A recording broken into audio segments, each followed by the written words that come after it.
MSW Media.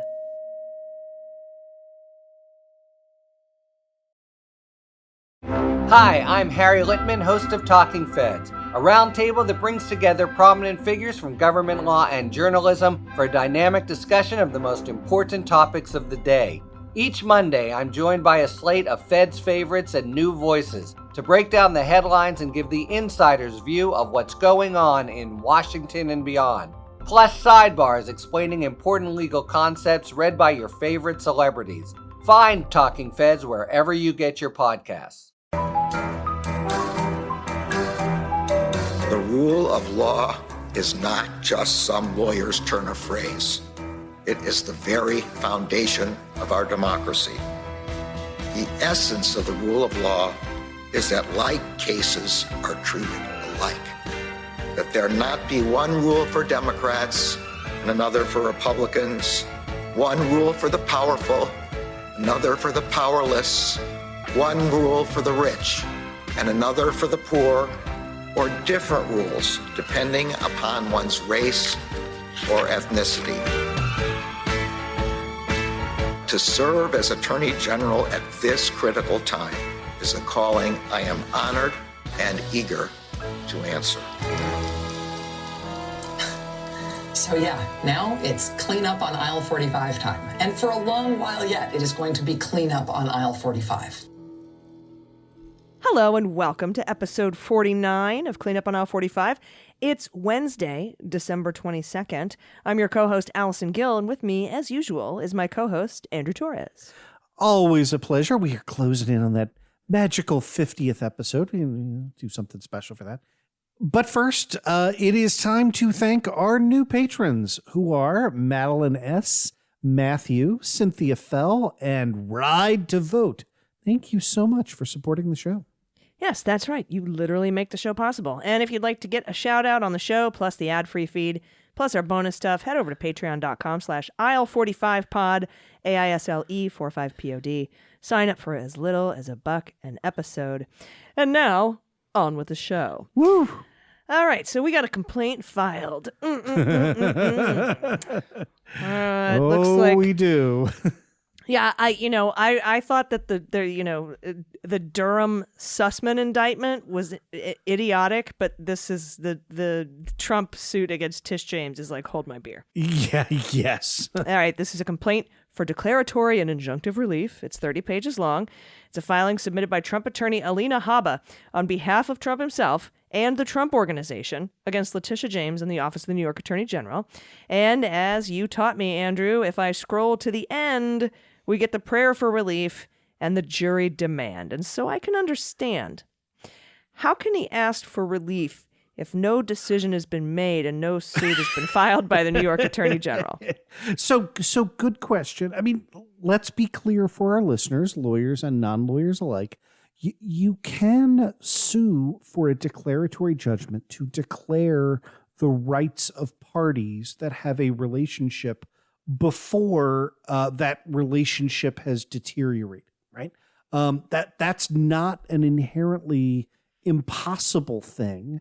And in fact, it's something that I've done in my career, right? And so the way in which you think about that as kind of a baseline is think of my client, right? My client was a hospital that had a contract with a waste disposal company. And the waste disposal company was not disposing of medical waste in an appropriate way, right? And so what my client said was, look, I know we've got 3 more years stuck with these guys, but we think they're in breach of the contract. We're going to go to court and we're going to say we want a declaratory judgment that we can get out of this thing, right? Because they're letting medical waste pile up on our on our back docks and in our loading bays. And like, that's not safe. So that's the kind of, I want you to just sort of keep that in mind, as that's the kind of situation in which a declaratory judgment is appropriate, right? In which you have parties that have a live dispute in which you are looking to the court to adjudicate the rights of the parties And if you didn't do this, then what would happen would be we would have breached the contract, and then there would have been a lawsuit on us for non-payment, right? So in other words, that harm is kind of real and immediate and not speculative. And as soon as I start using those kinds of words, you realize how idiotic this Trump lawsuit is, right? This is, I have not been indicted in the Southern District of New York, but I'm pretty sure that's coming. And I want a court to say that that's a bad court thingy. And well, not the Southern, not the Southern District, but in state. You are. I'm sorry that this lawsuit is filed in the Northern District, and so by contrast, I was immediately thinking SDNY. But no, you are 100% correct that it is. But not even Tish James can bring an indictment, right? I mean, it's the Manhattan District Attorney, but I guess because he's not named in this at all. Yep, there are so many problems with this lawsuit, but not the least of which it looked like the Supreme Court has made this very, very clear, right? This is a 2007 case called MedImmune, right? That basically says you have to rise to the level of an Article 3 actual case or controversy in order to have a valid complaint for declaratory judgment, right? And that means you can't just say, I'm concerned that somebody might do a bad thing to me in the future, and I want you to tell them not to do that bad thing in the future. If that's the case, the courts are going to say to you, like, you know what, man, like, if that bad thing happens, come back, we'll listen, but we're not going to issue any relief right now. It really has to be, there's an immediate dispute, and we want the court to resolve that. Not being indicted is not the kind of thing that typically rises to the level of immediate dispute. All right. Well, so let's talk about this prayer for relief, right? What we've got A, B, C, D, E, F, G, right? What are the basics here that they're looking for?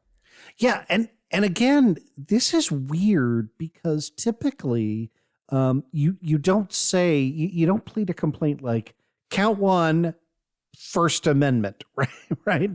Like you look for, you have to have a particular cause of action, and you have to follow the appropriate procedures with respect to that cause of action in order to bring your lawsuit. Like, so, perfect example of that, right? Like, your state attorney general is empowered to bring public nuisance claims, right? And did so with respect to the tobacco and secondhand smoke cases.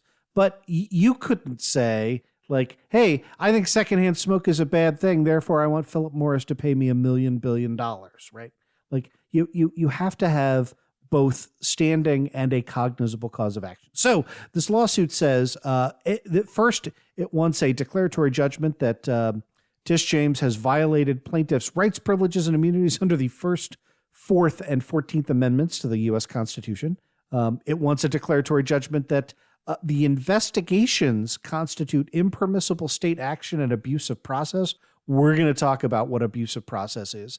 That harness state police power to retaliate against, injure, and harass a political opponent in violation of the U.S. Constitution, federal law, state law, and or common law.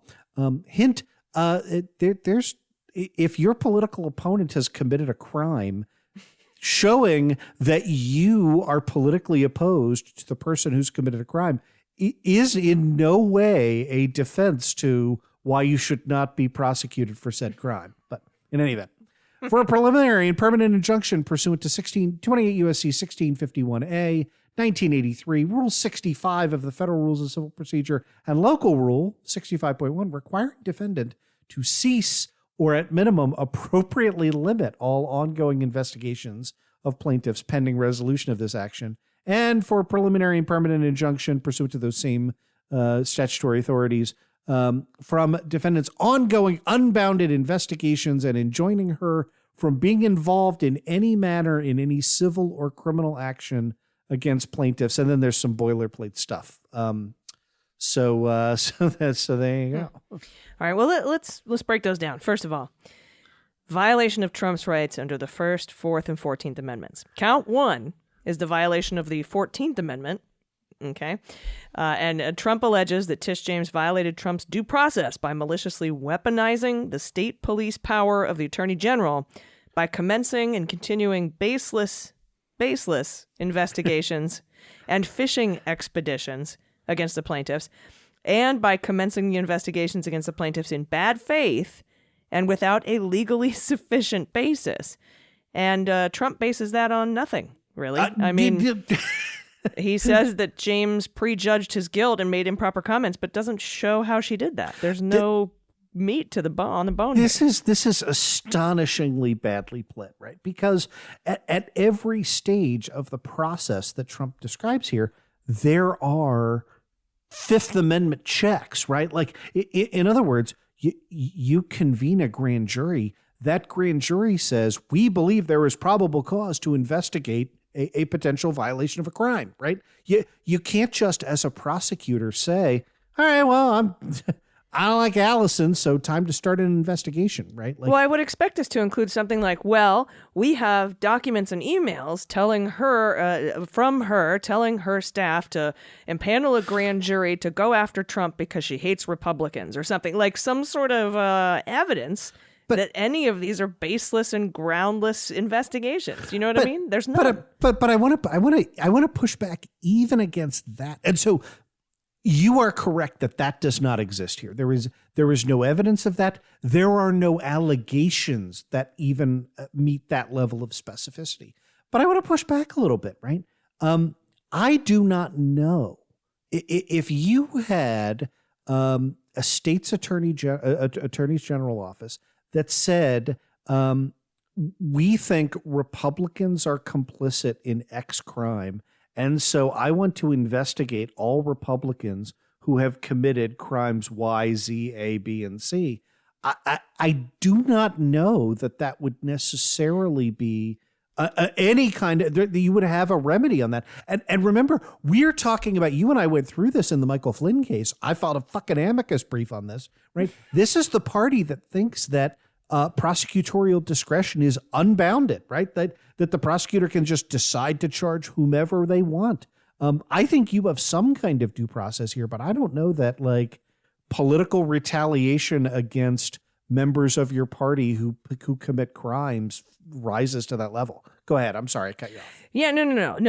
I mean, I didn't say that. I said that I just hate Republicans, or because I'm a Democrat and I want to be the governor, or something that might be improper. But like you said, even that might not rise to that. But and I just, again, because I think it's so easy that the other side is engaged in this kind of like cargo cult lawyering, right? That sort of looks like it's actual legal pleadings, but it isn't. I want to be clear here.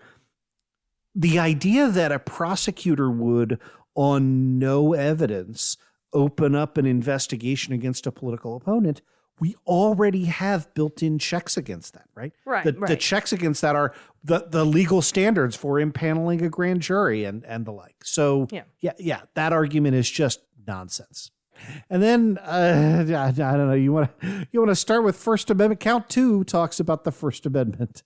Hey, why didn't she go in order? Why is the count 1 the 14th and count 2 the First Amendment? Order of rights. Remember the only god awful movie I've enjoyed you on.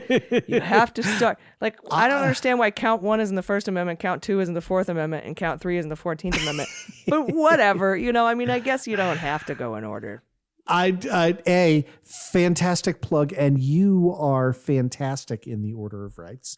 One of my favorite god awful movies. So, if folks have not listened to that, they should go ahead and do that. Look, it is not unreasonable. The way I plead, and the way a lot of lawyers do this, is you lead off with what you think is your strongest argument.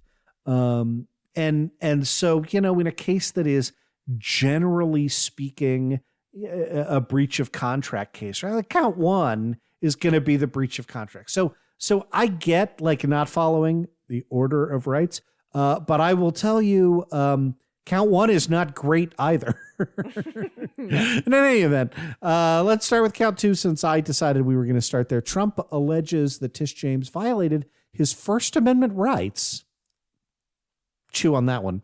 By, quote, continuing baseless investigations and fishing expeditions against plaintiffs was intended to stifle plaintiffs' free speech because defendant disfavors the political ideologies, perspectives, opinions, and or views held by Trump. That's kind of an amazing series of clauses that are slammed together. Yeah. So basically he's claiming her investigation into his crimes stifles his free speech. And Trump also says she's infringing on his business's free speech. Do businesses have free speech? Well, corporations are people, my friend. None of this makes the slightest bit of sense. Look, again, the idea we're gonna get into this when it comes to the abusive process, because you're gonna see what differentiates this from a meritorious lawsuit, right? Like, it is conceivable to imagine using the power of your office to punish a political rival. But what you have to show at that point is that your political is that the person who is using process in bad faith, right, has abused some element of that process. The argument of, well, I might be guilty, but the only reason you're looking at me is because you hate me, right? Like, I mean, that's the I shot the sheriff argument, right? Like, it does not matter, right, if the authorities have always hated you if you commit the crime. Right, like how Trump, when he went after his political opponents and did favors for his political allies, he was obstructing justice. Yeah. All right, makes sense. Anyway, next up, Andrew, in no particular order, of course. Count 3, the Fourth Amendment. Here, Trump calls James's subpoenas an unreasonable search and seizure. Again, alleging that Tish James is aware that she was on a fishing expedition and subpoenaed him anyway, but offered no proof of that either. So I mean, as a preliminary statement, right, like, much of discovery is in fact a fishing expedition, right? Like, it is, right? You persuade a grand jury. We think that there is evidence that a crime has potentially been committed, and we'd like to go fishing and see what the evidence shows, right? Like, that's a totally anyway.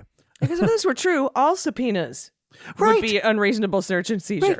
When they don't know my connection between X and Y, like, yeah, they're fishing. They want to say, like, we think you might have falsified your tax returns. Therefore, we want to see your tax returns. And then what are they doing? They're fishing through my fucking tax returns to see if I've committed any crimes. Like that. Anyway.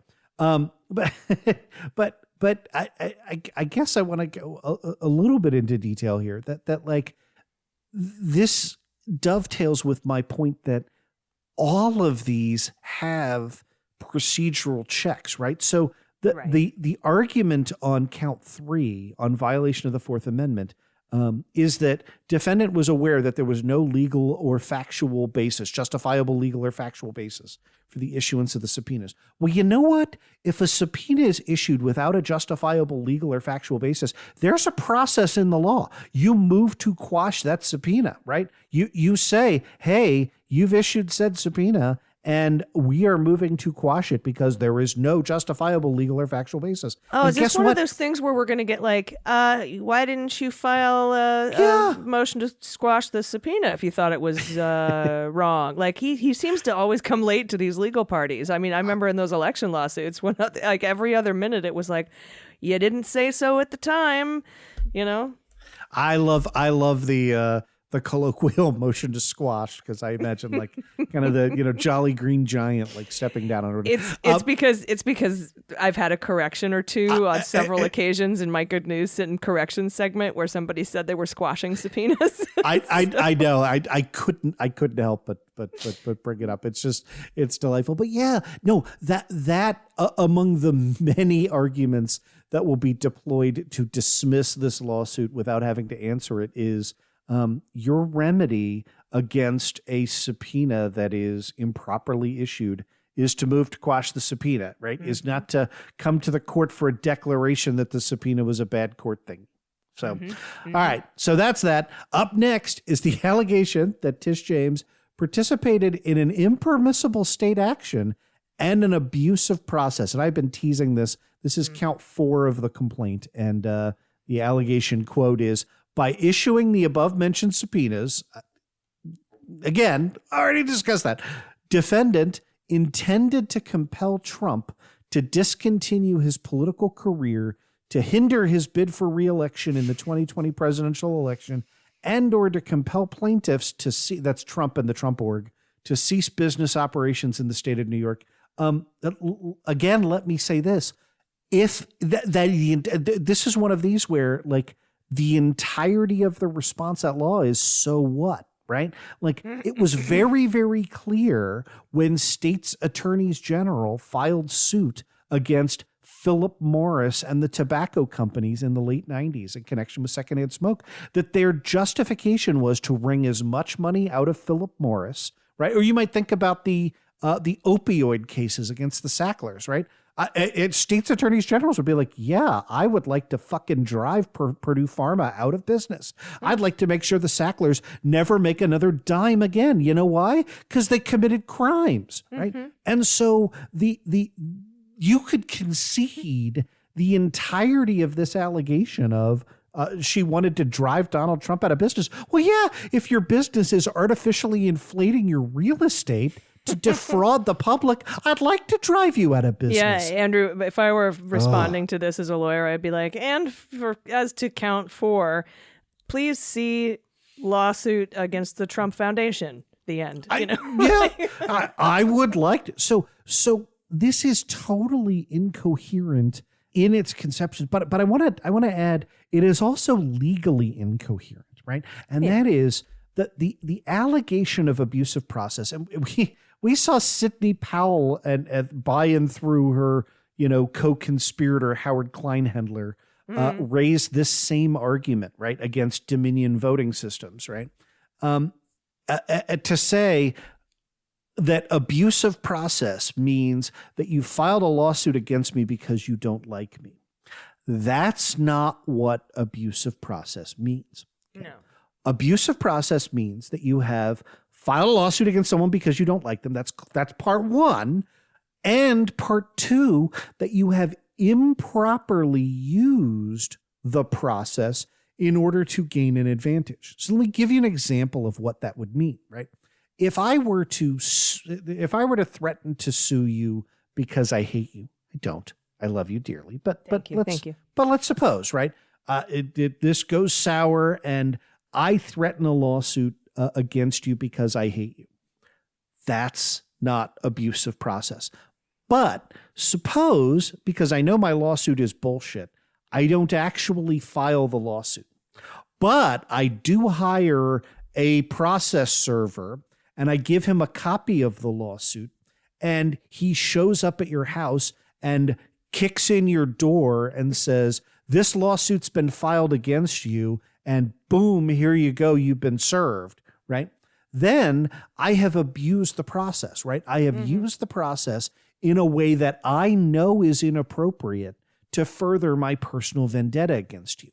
That's what abusive process means. And it is not present even in the allegations against Tish James. It is not abusive process to prosecute somebody you don't like. Prosecutors don't like criminals. That's not a surprise. It is abusive process when you know you have misused the instrumentalities of your office. And there isn't even an allegation that she's done that. It's amazing. No. And then count 4 goes on to allege that through her wrongful, malicious, and egregious actions, defendants sought to harm plaintiffs without excuse or justification. I thought she just spent the last 3 counts telling us that the excuse was that she wanted to destroy his political career. Yeah. The excuse or justification is, we think you have committed fraud, and we're trying to find that out. That, by the way, is not abusive process, no matter how much you dislike the person that you're using the process against. That they also allege that James sought to promote her public image and further her political career to the detriment of Donald Trump. And I just want to say, if using your job as a New York prosecutor to further your political career were any kind of actionable conduct, then Rudy Giuliani would have been sued, 40 years ago. Yeah, we should ask Hillary Clinton how she feels about that. Shockingly, like, prosecutors being, in many cases, elected to their position tend also to be interested in the political consequences of their position. And look, like, I picked Rudy Giuliani on purpose, right? Like, by all indications, right, his RICO lawsuits against the mafia in New York were valid prosecutions. It got him fame, notoriety, which propelled him to the mayorship of New York. That's 100%. Like, that's what our system lets you do. So, yeah. And to me, this just sounds like Trump's mad that the person investigating his criminal behavior could make him look bad. Almost like, hey, yeah, I killed a guy, but these cops went ahead and proved that I did it, and that's devastating to my reputation. So I guess he's asking the courts to, this is devastating to my case. So I guess he's asking the courts to immediately cease or limit the investigations because they're making him look bad? Something like that, right? So, again, I mean, this is just, finally, it's a tiramisu of finely layered bits of nonsense. But they're also asking for a jury trial, kind of a weird request. I guess they're thinking that, you get one mega hat wearing idiot undercover on the jury, and in the Northern District of New York. Yeah, right. Who the hell knows? On any issue so triable as of right, pursuant to Rule 38B of the Federal Rules of Civil Procedure, remember that you do not automatically have the right to a trial by jury when it comes to criminal offenses, but you do not automatically get that in a civil case. No. So, and I still don't understand how you can seek relief for something that hasn't happened yet. Right. I mean, we saw that in all those election lawsuits, Trump asking for relief before anything bad happened. But, he's alleging, I guess, that the investigations themselves are what's bad for him. Yeah, I kind of feel like I want to put Trump's lawyers in touch with our very well-meaning critics who were, further to the left, who have said, I don't understand why nothing has happened yet, right? Like, somewhere in between, nothing has happened, and you have destroyed my business career. I think the truth lies, and hopefully that's where we are. Yeah, and I mean, she files a lawsuit, and they get fined, and they have to shut down. Then maybe he can file a suit saying, "Hey, you did that because you hate me." Yeah, it still wouldn't win, but I mean, at least it makes a little more sense than, "Hey, you're about to do something that." I can't even come up with a good analogy. Anyway. The chances of success of this, I'm assuming, are negative. It is incredibly rare to see a lawsuit that will not survive a motion to dismiss, right? Because, again, remember that, look, let me craft a lawsuit that is utterly without merit, but that would survive a motion to dismiss right now. And that is, Allison, I'm about to sue you for trespass onto my property. And I'm going to allege in my lawsuit on or about December 20th, 2021, you snuck over my gate and trespassed onto my property and destroyed a bunch of stuff and then left. And I am demanding that you damages in the form of the harm that you wreaked on my property. And your response is, are you kidding me? December 20th? I wasn't anywhere near your house. And the courts would say, well, you know what? That's what discovery is for. Let's figure it out, right? Mm-hmm. Introduce all the evidence that you can that would prove that Allison was on your property on December 20th. Now, as it turns out, you were not anywhere near my property on December 20th. So you would win, but you would survive the motion to dismiss. And so I just want to point out, when I say this lawsuit, indeed, all or virtually all of it is designed not to survive a motion to dismiss, I'm telling you it has less merit. It is pled more poorly than my imaginary lawsuit against Allison. Yeah, well, we'll see what happens. It might be able to delay her filing a suit or him being deposed. No? I don't think it will do anything. I think that this is, you talked about on today's Daily Beans, the sort of, whiff of desperation around Donald Trump. And I think this is a strong indication of that. Agreed. All right. Well, hey, we've got more to come. We've got we could do like a refresher on filibuster rules now that we're working on voting rights and the whole Manchin thing. And so I think we're going to talk about that after this quick break. Is that right, Andrew? Is that what we're doing? Cool. Everybody stick around. We'll be right back.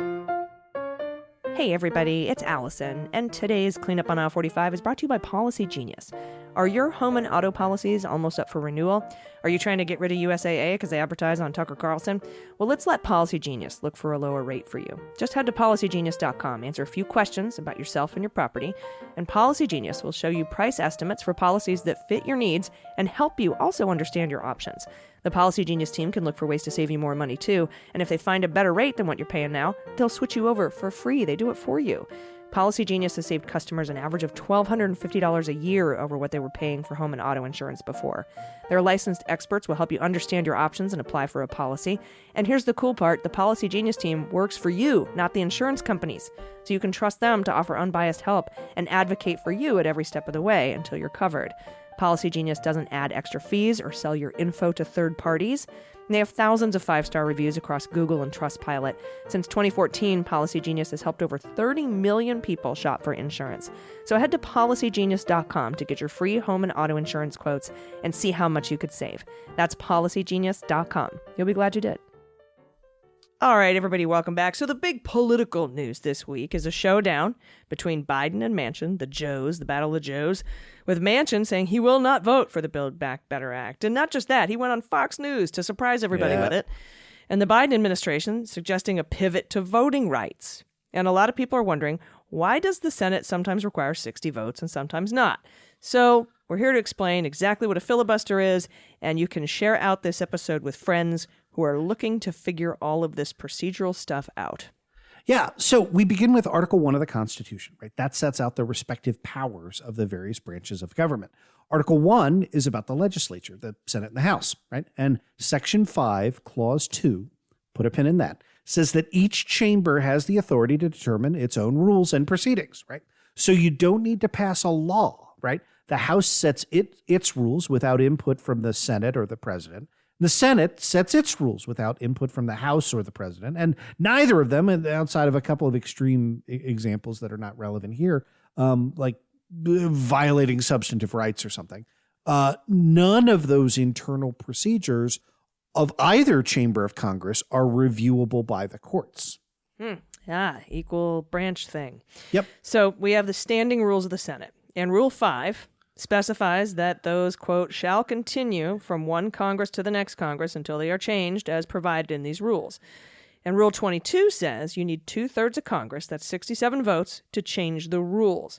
So how is it possible that the Republicans changed the rules to get rid of the filibuster in 2017 for the Supreme Court nominees with way fewer than 67 votes? Yeah, that has to do with a very arcane rule of procedure, right? That in some ways dates back to the founding of the country. And it's this. In the House of Representatives, every single bill gets a governing rule for that bill and for any amendments as to how long you can spend debating that bill itself and all of those amendments. That's House Rule 9B.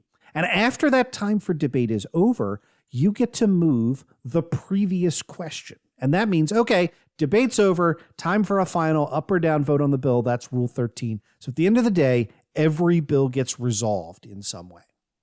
Yeah, and those are the two major procedural differences between the House and the Senate, right? In the Senate, there's no previous question. Right. So no senator has the right to cut off debate, and debate has no preset time limit. And I think the idea at the founding of the country was that the Senate would just wait until every senator got to say as much as they wanted to say on every bill. Of course, that was a little different with 13 states in 1789 as opposed to 50 states today. Yeah, that's exactly right. And look, we went over a century. We went 130 years with a Senate with literally no rules about this, right? Any one senator could just keep talking and never shut up. That's literally how the word filibuster entered our lexicon, right? To speak just to fill time, right? That was bad when the country was an agrarian nation. It became interminable when we were an industrial superpower post-World War I. So in 1917, the Senate amended its rules via that two-thirds vote that you described to add Rule 22, which is called a motion for cloture. And this is what people think of as the filibuster rule today. Yeah. Senate Rule 22 allows the Senate to invoke cloture and cut off debate, cut it off. Originally, it required a two-thirds vote. That would be 67 votes today, not just 60. And no matter how much more partisan you think things are now, and you're right, it's always been a challenge to get two-thirds of anyone to agree on anything. So literally, there were only 4 successful cloture votes. 4 in the Senate from 1919 to 1959. That's 40 years. Yeah. One every decade about. The Senate amended, I'm not saying one happened every decade, but that's the No, yeah. The Senate amended Rule 22 in 1975 to lower the threshold from 2/3 to 3/5. That's the 60 vote requirement we have today. So this isn't a storied old tradition dating back to the founding of the Republic. This is a procedural rule that's less than 50 years old. Yeah, and it's worth emphasizing that the filibuster has exploded beyond all historical bounds, right? In 1917, if you'd asked people, hey, does it require a two-thirds vote to pass any law? They would have said, well, are you crazy? That's silly. It takes 50% plus one. And the vice president can break any ties. And the reason was that lots of people who opposed a bill on the merits nevertheless voted in the spirit of the cloture vote, right? That is, look, when debate's really over, right? Like you've exhausted it. There's nothing else to say. It's time to vote. Let's not pretend like we need more time to debate, right? Let's just get to it. And so people would vote for cloture, but against the final bill, right? And the numbers bear this out. Prior to 1970, there were single-digit cloture motions every 2-year session of Congress, right? Some years had none, right? That is literally like the Senate just agreed, like, okay, it's time to vote on this, right? Like during the 50s and 60s, there were prominent and some nasty filibusters over civil rights legislation, but you still had fewer than 10 per session. That's less than 5 per year on average. That exploded to 30 to 40 during the Nixon and Ford years, 40 to 50 during the Reagan administration, and about 75 per session under Bill Clinton, which went down actually into the 60s during the George W. Bush administration. Yeah, and then it went completely off the rails when McConnell issued his failed promise to make Barack Obama a one-term president. Yep. That first Obama Senate, the 110th Congress from 2007 to 2008, saw the number of cloture motions more than double to almost 140, 139. Stayed crazily high and hit a maximum of 252 in 2013 to 2014. That's more than the number of cloture motions in all of the first 53 years added together. Obviously, the filibuster has been weaponized, so we've both been clear it should go, right? We both think that. But given everything we've discussed, isn't it even harder to amend the rules? That requires a two-thirds vote, 67 votes, than it is to break the filibuster in the first place, which is 60 votes. So you'd think, but like what crazy lawyer procedures can taketh away, they can also giveth. And here, that crazy procedure is even more delightfully lawyery. Like this is a fish heads in the basement kind of thing, right? So the cloture rule is Rule 22. The way around it is Senate Rule 20, which says this: a question of order may be raised at any stage of the proceedings and, unless submitted to the Senate, shall be decided by the presiding officer without debate, subject to an appeal to the Senate. And buried in that rule is the implication that you can appeal the decision of the presiding officer. There's a technical motion. Look, this technical motion isn't even in the Senate rules. It's older. It comes from Robert's Rules of Order, which comes from feudalism, right? Which comes from 13th century Saxony, right? Like it was interpreted by the customary precedents and practices of Senate procedure, which is, I swear to God, I'm not making this up, a 1,441-page document compiled by Floyd M. Riddick, the longest-serving parliamentarian in the history of the Senate. So this just tickles all of my law geekery all at once, right? That vote, right, which is called appeal from the decision of the chair, is subject to a simple majority. Here's how Floyd explains it. Quote, decisions of the chair are subject to appeal, and by a majority vote, the Senate may reverse or overrule any decision by the chair. And by the way, see where this is going. Yeah, this is in a section. This is page 146 if you want to read Floyd's stuff, if you're a geek like me, on motions that are appropriate under the cloture rule. Okay, all right. So how's this work in practice? Let's see. Chuck Schumer introduces the Freedom to Vote Act. Uh-huh. And after a reasonable debate, moves for cloture. Right. Let's say the most evil person alive, Mitch McConnell, is the presiding officer. He's the chair. That happens. It rotates amongst the Senate. So after a while, Schumer moves for cloture. The vote comes up 50-50. McConnell says, pursuant to Senate Rule 22, the vote for cloture fails. That's the decision of the chair. Right. Then a senator, like let's say Elizabeth Warren, your favorite, immediately announces an appeal from the decision of the chair. She says, I appeal from the decision of the chair. A cloture vote isn't appropriate when the topic of debate is voting rights.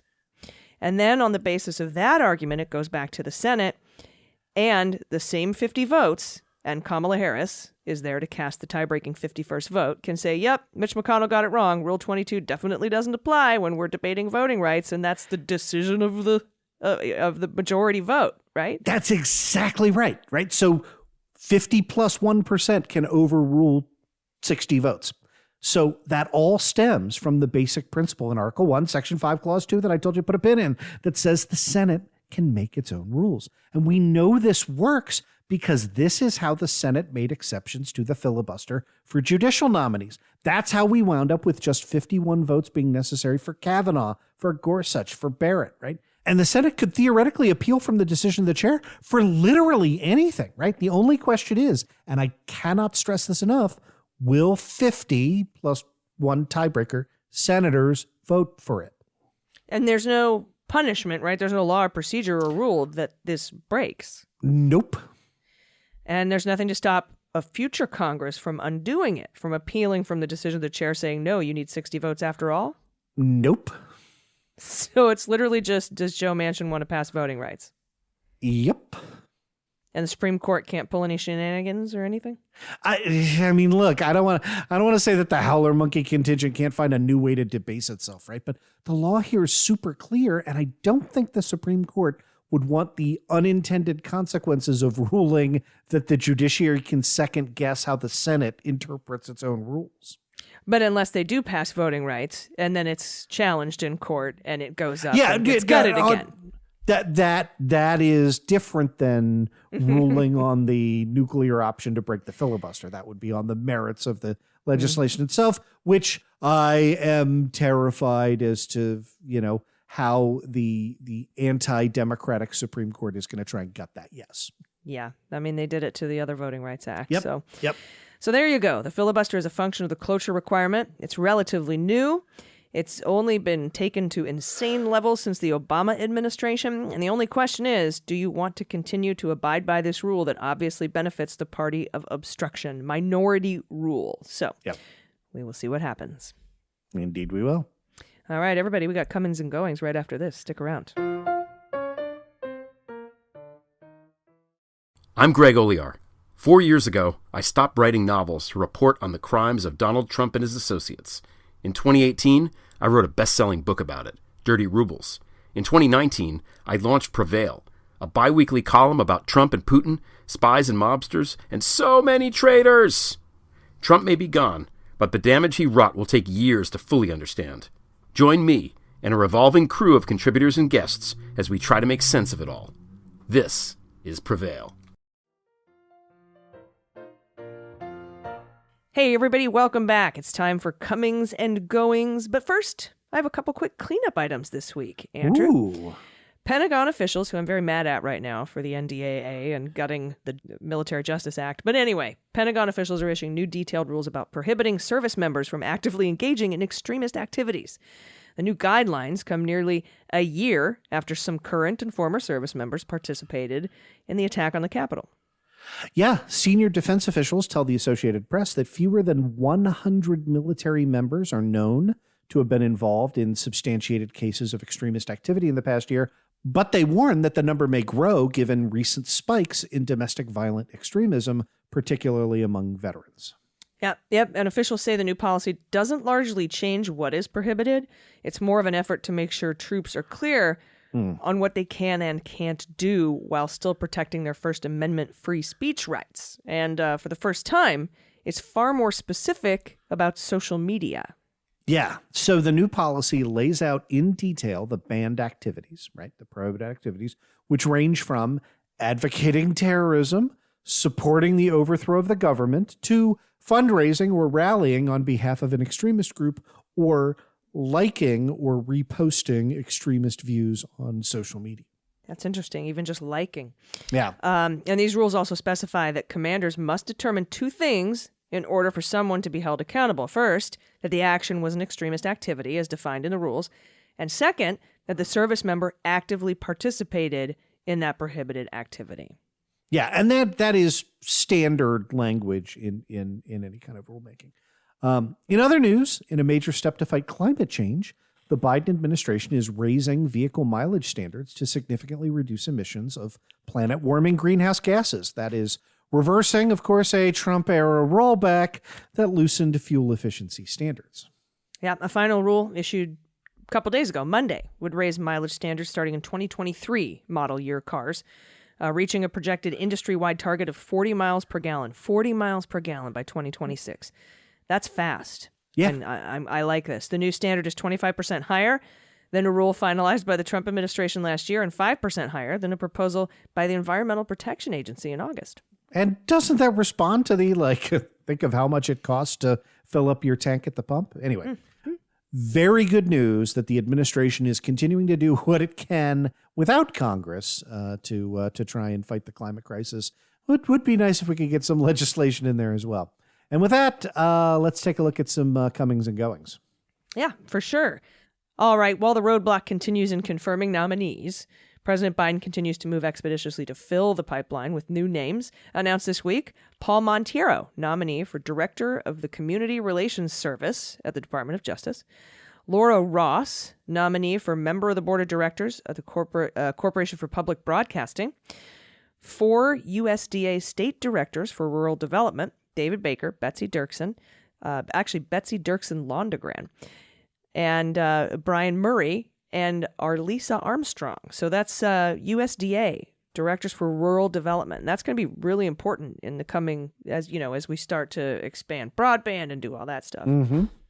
And related, that the president named 4 state executive directors for the Farm Service Agency. That is Doris Washington, Scott Halpin, Sherry Hamill, and Benancio Cano Jr., as well as a Housing and Urban Development Regional Administrator in Dominique Jackson, and a FEMA Regional Administrator in Andrea Spillars. So welcome aboard to all of you.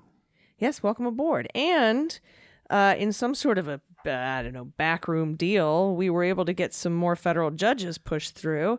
And we have broken the record held by Ronald Reagan for number of judges confirmed in the first year of the presidency. That is truly amazing given the headwinds. So yes, I'm glad you called attention to that.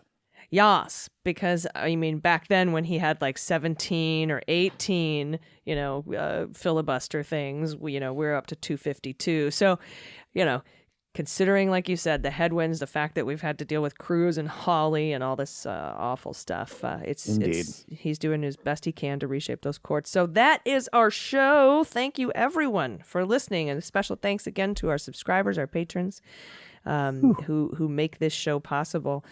And this was I look forward to seeing the reply to that lawsuit. Me too. And everybody out there, to all of our listeners, have a lovely holiday. Have a Merry Christmas if you support that. If you're traveling, please be safe.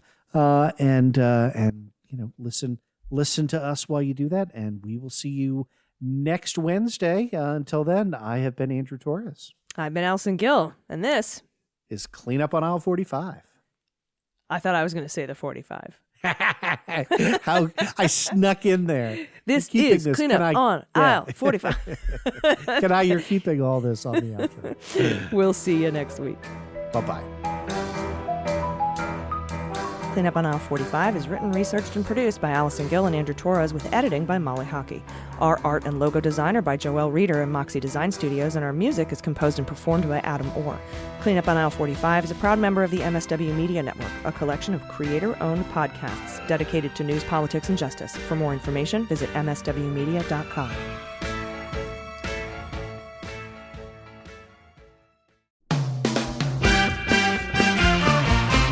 Season 4 of How We Win is here. For the past 4 years, we've been making history in critical elections all over the country.